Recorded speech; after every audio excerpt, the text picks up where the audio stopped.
तस्मै श्री गुरुवे नमः। ध्यान मूलम गुरु मूर्ति पूजा मूलम गुरुपदम मंत्र मूलम गुरु वाक्यम मोक्ष मूलम गुरु कृपा। अखंड मंडलाकारं व्याप्तं येन चराचरं तत्पदं दर्शितं येन तस्मै श्री गुरुवे नमः।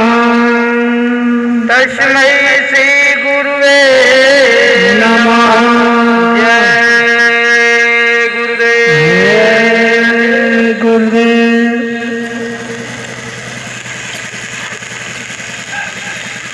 कलयुग को भगाकर मानव सत्कर्म और धर्म की स्थापना करवाने वाले, काल और माया की बेड़ियों में जकड़े जीवों को छुड़वाने वाले परम पूज्य स्वामी जी महाराज के श्री चरणों में सेवक का कोटि कोटि नमन। जय।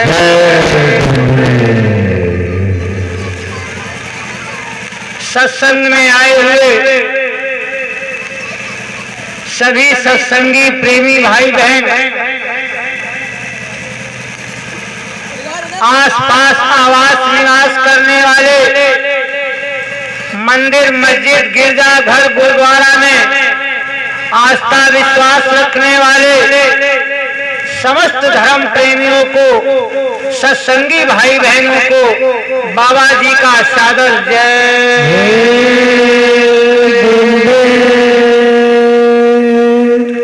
आप सबको मालूम है आज बड़े ही हम सभी हमारे गुरु परिवार वालों को के लिए आज का दिन बड़े ही हर्ष और उल्लास का दिन है। आज ही के दिन परम पूज्य पाद स्वामी जी महाराज, परम पूज्य पाद स्वामी जी महाराज को उस समय की भारत सरकार ने जिसकी मुखिया एक मुसलमान प्रधानमंत्री थी, तमाम तरह के आरोप लगाकर और जबरदस्ती जेल में ठूस दिया। मथुरा, आगरा, बरेली, बेंगलोर, तिहाड़, कहने का मतलब वो नाच नचाते रहे और 21 महीने के बाद शाम को 3 बजे लगभग उनकी तिहाड़ जेल से रिहाई हुई, जिसके उपलक्ष्य में तभी से और आज तक ये मुक्ति दिवस का पावन पर्व हम इसलिए मनाते हैं और मनाते रहेंगे। जय गुरुदेव। गुरुदेव। और प्रेमियों, आज ही के दिन हमारी, जैसा कि आप सब जानते हैं कि ये जो भारत भूमि है ये अवतारी शक्तियों का केंद्र है और यहाँ पर इस धरती पर अवतारी शक्तियों का जखीरा बराबर रहता है। समयानुसार संत, समय के संत महापुरुष ऋषि मुनि जिस तरह की आवश्यकताएं होती हैं और उन शक्तियों का निर्माण करके उनको मैदान में खड़ा कर दिया जाता है, जिसे हम निर्मित अवतार के रूप में कहते हैं। क्यों कि संत और ऋषि मुनि तो नित्य अवतार में आते हैं, हमेशा इस धराधाम पर रहते हैं, लेकिन जो निर्मित अवतार होते हैं समयानुसार ऋषियों के द्वारा, संत महापुरुषों के द्वारा उन अवतारी शक्तियों का समय के अनुसार निर्माण करके जब मैदान में खड़ा कर दिया जाता है और उनके द्वारा धर्म की रक्षा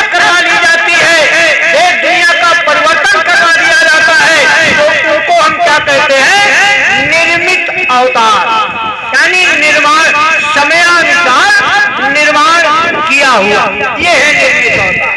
और नित्य अवतार में हमारे संत महापुरुष आते हैं, ऋषि मुनि आते हैं, जिनको हमेशा इस धराधाम पर रहना है। इन लोगों से एक काम करवा लेते हैं, जैसे विश्वामित्र ने भगवान राम और लक्ष्मण से काम करा दिया, संदीपन ने कृष्ण, बलदाऊ और द्रोणाचार्य, ये तमाम ऐसे हैं जो पांडवों से, इनसे सारा काम करा लिया गया। समय के गुरु, समर्थ गुरु रामदास आज से करीब 350 वर्ष पहले, 350-400 वर्ष पहले के आसपास समर्थ गुरु ने मराठा महावीर छत्रपति शिवाजी के द्वारा मुगलों के अत्याचार से उनको मैदान में लाके खड़ा किया और अपना काम करा लिया गया। इसी तरह से आज से 350 वर्ष पूर्व सिखों के 10वें गुरु गुरु गोविंद सिंह ने उन पंच प्यारे को निकालकर देश समाज का काम करा लिया गया और उनको पंच प्यारे के नाम से आज भी उनके जुलूस निकलते हैं, उनकी पूजा होती है। जय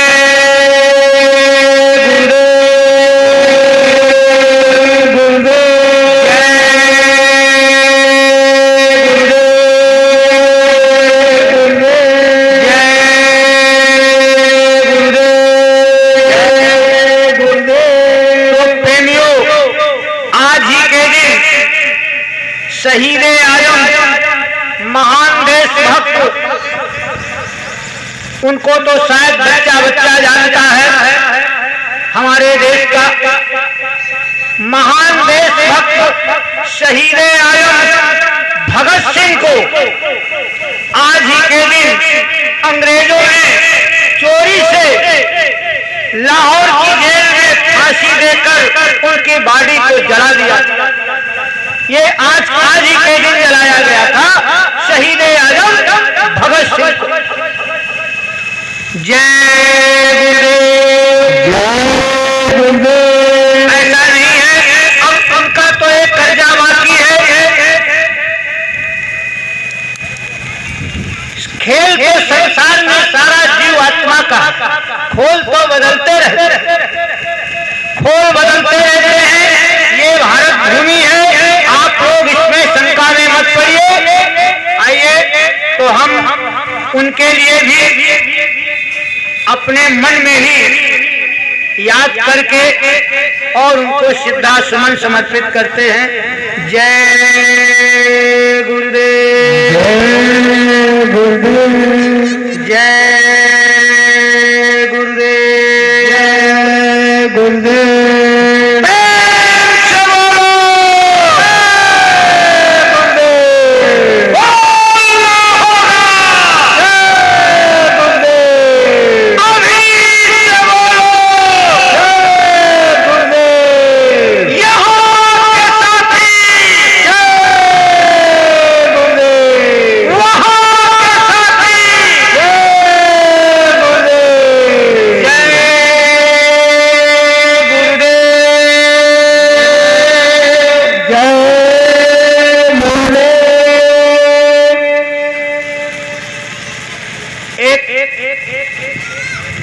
कलयुग और स्वामी जी महाराज का जब गुरु महाराज ने ये प्रतिज्ञा कर ली कि ऐ कलयुग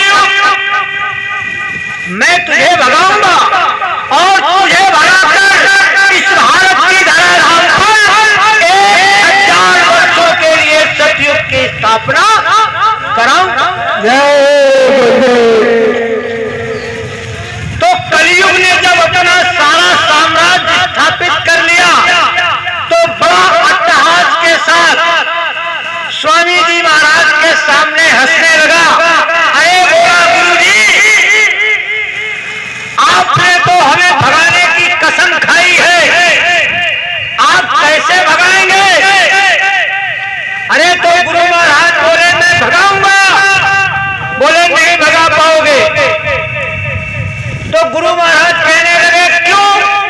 अरे बोला अब तो तुम्हारे चेले भी हमारे दास हो गए, तुम कैसे भगाओगे?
गौर से सुनना प्रेमियों, गुरु महाराज कहने लगे, कलयुग को चुनौती देने लगे कि चल आगे तुझे बताऊंगा, मैं विश्व रूप दिखलाऊंगा, सत्य सनातन है मुझ में, मैं अखिल विश्व की सत्ता हूं। क्या कहते हैं गुरु महाराज कि चल आगे तुझे बताऊंगा, मैं विश्व रूप दिखलाऊंगा। तो कहा भी है, इसका इशारा गुरु महाराज ने बहुत पहले किया था कि एक ही चमत्कार में नमस्कार कर देंगे। क्या कर देंगे? एक ही चमत्कार में नमस्कार कर देंगे। संत बार बार चमत्कार नहीं करते, वो भी इसलिए होगा लोक कल्याण के, धर्म की रक्षा के लिए, मानव सत्कर्म और धर्म की स्थापना के लिए ये चमत्कार इसलिए हो।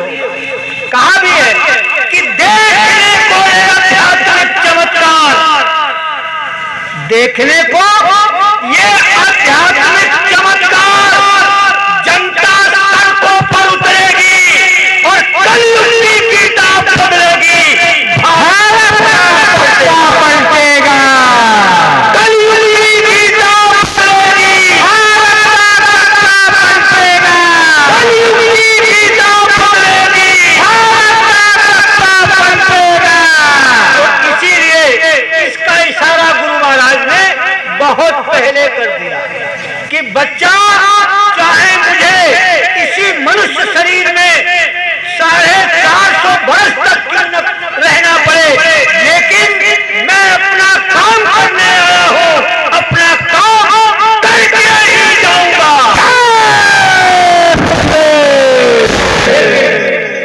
ना कलयुग गया, ना सतयुग आया, बाबा जी चले गए।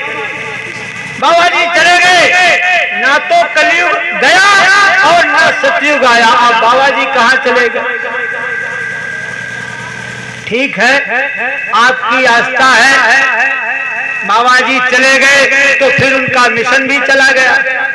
अरे उन्होंने बहुत पहले इशारा किया था कि संत जब आते हैं तो विभिन्न मंडलों से शक्तियों को छांट छांट कर उतार लाते हैं। किसके लिए?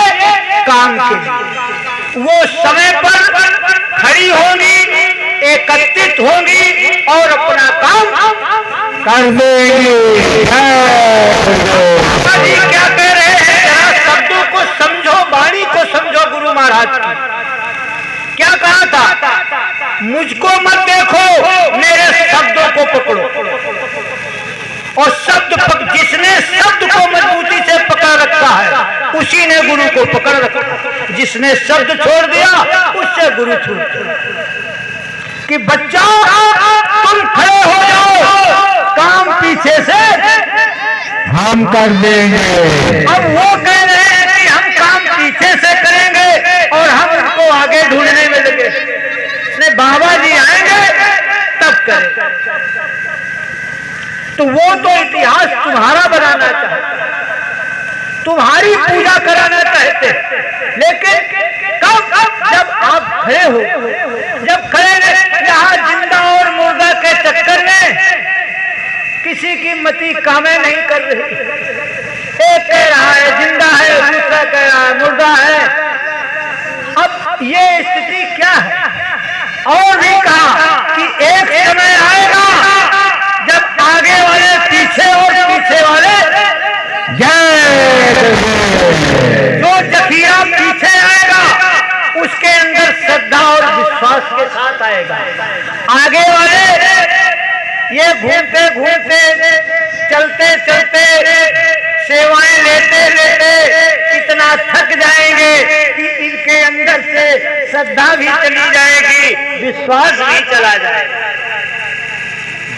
इतना मान सम्मान में, कोई मान सम्मान के चक्कर में भटक जाएगा, कोई सेवा के चक्कर में भटक जाएगा, कोई जीवन से हार जाएगा, कोई परिवार से हार जाएगा, कोई बीमारी से हार जाएगा। तो ये सारे के सारे महारथी ये हार जाएंगे।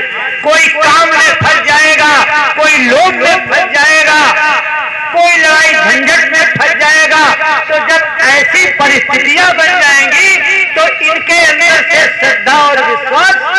चला जाएगा, जब चला जाएगा, लेकिन जो पीछे जखीरा आ रहा है वो श्रद्धा और विश्वास के साथ आएगा। तो तभी तो आगे वाला पीछे हो जाएगा और पीछे वाला आगे हो जाएगा। ये समझी नहीं पाए, हम उनको आगे ढूंढ रहे हैं। एक छोटा सा प्रसंग देते हैं कि पीछे काम करने का रहस्य समझिए कैसे काम हुआ। जिस समय महाभारत के चक्रव्यूह में अभिमन्यु मारा गया, ये शास्त्रों की लिखित बात है, ये हमारे आपके सबके घर में रखा है।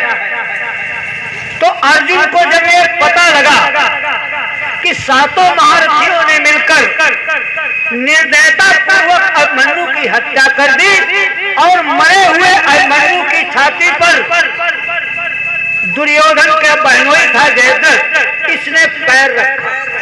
यानी एक बहुत बड़ा अपमान है। एक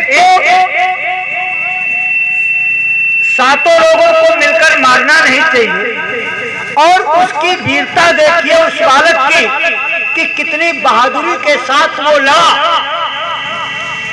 और जब सातों ने उसको मिलकर मार दिया निर्दयता पूर्वक, तब उस वीर का इतना बड़ा अपमान उस जयद्रथ ने किया कि उसके सीने पर अपना पैर रख दिया। अब जब इस बात का पता चला अर्जुन को, तो पुत्र मोह भी था और इधर वीर का अपमान भी था।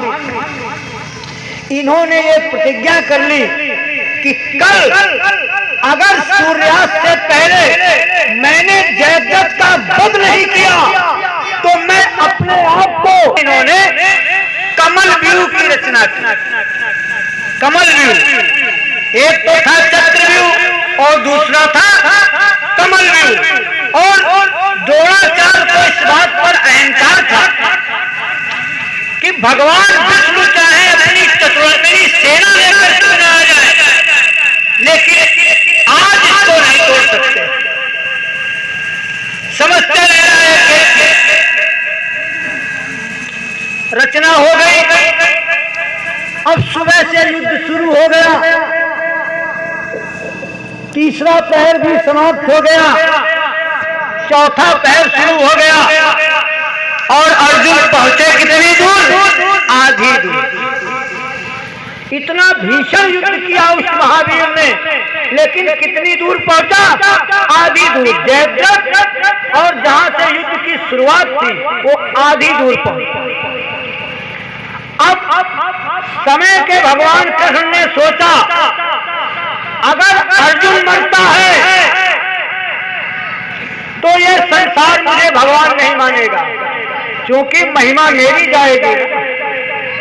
अर्जुन अगर आज मरता है तो संसार से मेरी महिमा चली जाएगी।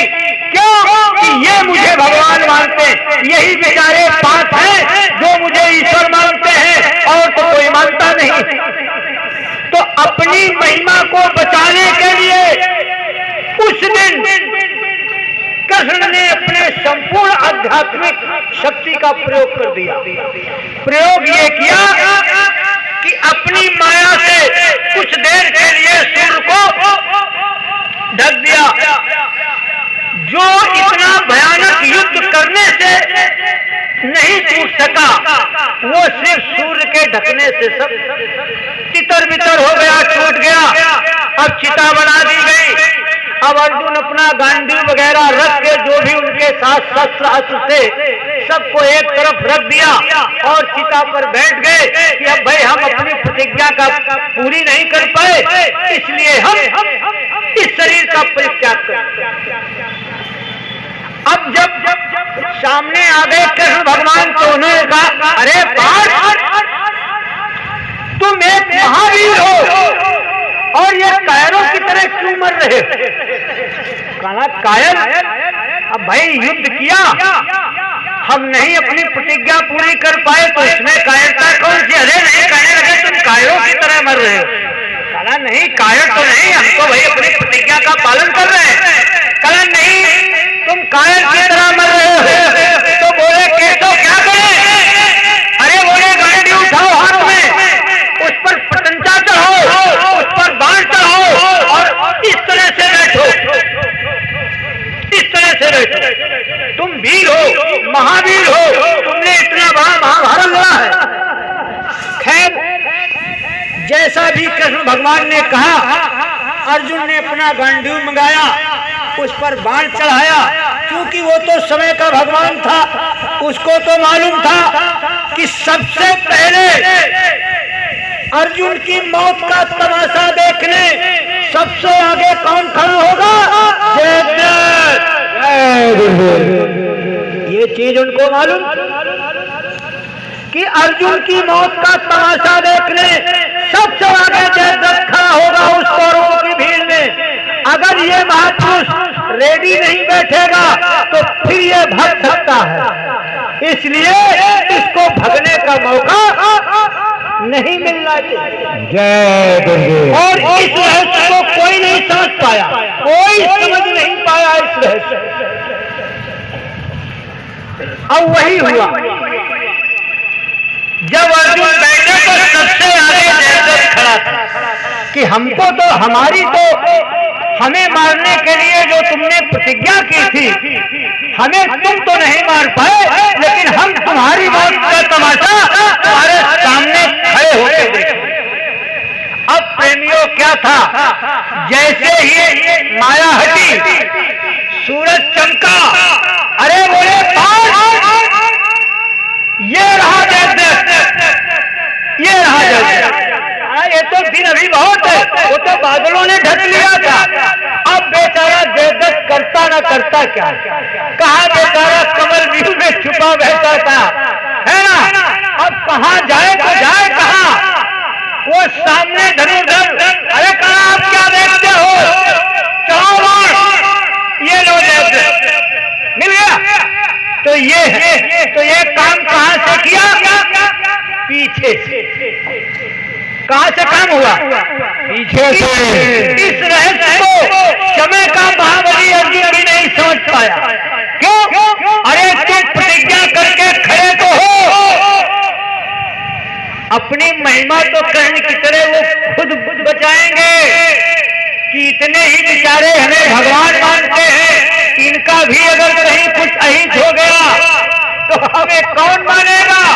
अरे वहां इसी तरह से ये एक हमने इसलिए उदाहरण दिया है आपको कि तुम मजबूती से खड़े हो उनके काम के लिए, उनके स्वागत के लिए, धर्म की स्थापना के लिए तुम मजबूती से खड़े हो, काम पीछे से उनको करना है। क्यों? कि नाम किसका डूबेगा? शत्रु की आवाज किसने लगाई? हमने या आपने किसी ने? उन्होंने। तो महिमा किसकी जाएगी? जय गुरुदेव। हमारी थोड़े जाएगी। अरे हमारे आगे